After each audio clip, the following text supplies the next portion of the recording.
کو بتاتے ہیں, بڑا مزہ آئے گا آپ کو یہ سن کے. آئی ڈونٹ نو کہ آپ کے تاثرات کیا ہوں گے کہ ملک کے, آپ نے کہہ دیا آپ کو مزہ آئے گا, تو اب یہ کیوں کہہ رہی ہیں کہ آئی ڈونٹ نو آپ کے تاثرات کیا ہوں گے؟ Because I am being ironic and cynical. اور آپ کو پتہ ہی ہے کیا ہم بات کرنے لگے ہیں جی. ملک کے سب سے بڑے صوبے کے سب سے بڑے ایوان میں بیٹھنے والوں کو بڑی بڑی مبارک اس لیے ہو کیونکہ پنجاب اسمبلی نے اپنی تنخواہوں میں 5 سے 10 گنا اضافہ خود ہی منظور کر لیا ہے. کیا زبردست. مجھے ایسی اپرچونٹی چاہیے زندگی میں کہ میں خود ڈیسائیڈ کروں کہ میں بہت اچھا کام کر رہی ہوں اور ہارڈ ورکنگ ہوں, تو لہٰذا مجھے کوئی 100% انکریز ہونا چاہیے اپنی تنخواہ ملنی چاہیے, تنخواہ میں. مجھے ایسی زندگی چاہیے. اپوزیشن ارکان کو بھی مبارک ہو جو بل کی منظوری کے دوران زیادہ وقت منہ میں گھنگنی ڈالے بیٹھے رہے. ایک ایم پی کی تنخواہ 76,000 روپے سے بڑھ کر 4 لاکھ روپے ہو جائے گی. ویسے 76,000 روپے ایم پی کی تنخواہ also doesn't make sense. Let's be honest about it. وزیر کی تنخواہ 1 لاکھ سے بڑھ کر 9,60,000 روپے ہوگی. اسپیکر کی 1.25 لاکھ سے بڑھ کر 9.5 لاکھ. ڈپٹی اسپیکر کی تنخواہ 1,20,000 روپے سے بڑھا کر 7.25 لاکھ ہو جائے گی. اور ظاہر ہے یہ معاملہ ہے امپورٹنٹ, اس میں مختلف آراء ہو سکتی ہے, لیکن ایٹ دا سیم ٹائم کیا اس کا ایک یہ پہلو بھی ہو سکتا ہے. ایک تو یہ نا کہ ہماری تنخواہ ہماری مرضی ہم نے سیٹل کر لیا, ٹھیک ہے, ہاں یہی ہوا, یہ ہوا بھی ہے. لیکن ایٹ دا سیم ٹائم اگر یہ کوئی ایکسپیکٹ کرے کہ جی ان تنخواہوں میں لوگ, اگر یہ ایکچوئل بغیر, ہماری ایک پولیٹیکل ڈائنامک الگ ہے. ہمارے یہاں زیادہ تر زمیندار جاگیردار لوگ ہوتے ہیں, بڑی بڑی خاندان کے ہوتے ہیں, بڑی بڑی. لیکن ایک عام آدمی اگر ایم پی اے بنے یا ایم این اے بنے یا وزیر کے عہدے تک پہنچ جائے تو وہ تو نہیں کام کر سکتا 69,000 روپے میں. یا نہیں, تو ہر امپلائی کیا خود ہی ڈیسائیڈ کر سکتا ہے کہ ہماری اتنی بڑھنی چاہیے. مطلب I want to understand the dynamic of how this must have happened. Although you are very right کہ جب ہم پہلے تنخواہیں دیکھ رہے ہیں نا 76,000 روپیز ایم پی اے کی, یہ that also doesn't make sense کہ کون سی دنیا میں بیٹھے ہوئے تھے ابھی تک. لیکن اس کے بعد جو انکریز ہوا ہے, جارحانہ سیاست کی چیمپئن پی ٹی آئی بھی اس معاملے میں محض حجت پوری کرتے, بلکہ یوں کہہ دیجئے گڈی کرتے دکھائی دی. اپوزیشن لیڈر احمد خان بچر نے بھی اپنی طرف سے بہت تیر مارتے ہوئے اتنا کہا کہ یہ بل پارلیمانی قوانین ایکٹ کے مطابق ہے. یہ سوال کیا انہوں نے. آپ کو بھی یہ بتاتے چلیں کہ اراکین اسمبلی اور وزراء کی تنخواہوں میں اضافہ ان کی بنیادی ماہانہ تنخواہ پر کیا گیا ہے, اور ان لوگوں کو ملنے والے T A D A, free medical رہائش, دیگر مراد اس کے علاوہ ہیں. اور یہ صورتحال اس ملک کی ہے جہاں پر قرضوں کے انبار لگے ہوئے ہیں. This does not bode well, اور یہ this doesn't sound too good as well. تو یہ ذرا کیا کہیں, سمجھنے کی ضرورت بھی ہے. ہاں, سمجھنے کی ضرورت بھی ہے, لیکن ایٹ دا سیم ٹائم آپ لوگ اس کریئر میں آتے ہیں, آپ یہ کریئر چوز کرتے ہیں, تو آپ کو پتہ ہوتا ہے کہ دس از اے تھینک لیس جاب.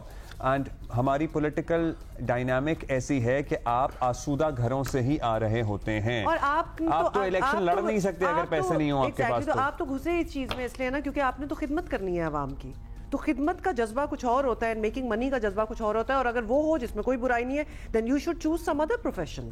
کہ ادھر آ کے خدمت بھی اور پھر پیسے بھی بنانے ہیں, تو that's not going to happen. It should not happen like that.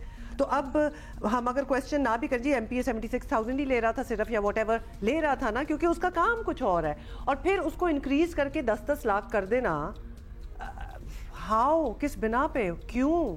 حالات دیکھیں ملک, ابھی مہنگائی دیکھیں کیا ہو رہی ہے, کیونکہ قرضے دیکھیں. جب پتہ کیا, جب قربانی کی بات آتی ہے نا, تو سب سے زیادہ قربانی عوام سے مانگی جاتی ہے کہ ہم پیٹ کاٹیں گے اور ہم یہ کریں گے.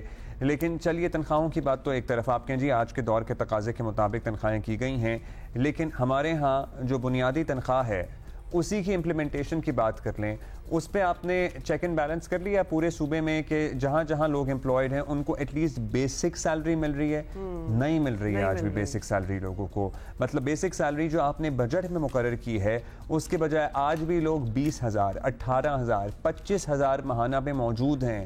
آپ نے اس کی اسٹرکٹ امپلیمنٹیشن کے لیے آج تک کیا کر لیا؟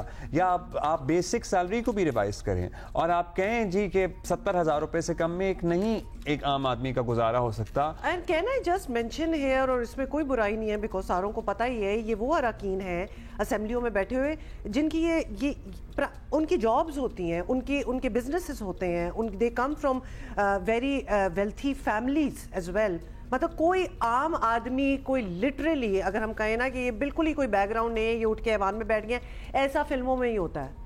ورنہ یہ سارے بڑے لوڈڈ ہوتے ہیں, یہ بڑی اچھی فیملی سے ہوتے ہیں, بڑے ویل سیٹلڈ ہوتے ہیں, and we have no grievance against them at all for that. ان میں جذبہ ہے کہ عوام کی خدمت کرنی ہے, ضرور آئیں, لیکن یہ مراد اگر اس سوچ کے تحت کیا گیا ہے کہ کل کو کوئی عام آدمی آئے گا اور ظاہر ہے وہ اس عہدے تک پہنچے گا اور اس کا واقعی کوئی کاروبار نہیں ہوگا, اگر یہ سوچ ہے تو پھر جو لوگ افورڈ کر سکتے ہیں پلیز اب پھر اعلانات کریں اور کہ آپ یہ تنخواہیں نہیں لیں گے, آپ کو ضرورت نہیں ہے. پھر آپ بتائیں یہ, ہاں آپ یہ تنخواہیں نہیں لیں گے, آپ نے کر تو دیا ہے لیکن آپ نے یہ سوچ کے کر دیا ہے کہ آج سے 5 سال بعد یا آج سے 10 سال بعد چاہے اپوزیشن میں کہیں بھی ہو, اناؤنس اٹ. کوئی عام آدمی آئے گا, ایوان تک پہنچے گا, کسی عہدے تک پہنچے گا تو اسے رشوت نہ لینی پڑے یا وہ دوسرے ذرائع سے پیسہ بنانے کی کوشش نہ کرے, اس کی تنخواہ اس کے لیے کافی ہو. And I am sorry, I can not get over the fact کہ آپ کی تو انٹینشن پہ پھر ڈاؤٹ ہو جاتا ہے نا. آپ تو اس شعبے میں اسی لیے آئے نا کیونکہ آپ نے خدمت کرنی تھی, ناٹ ٹو میک منی.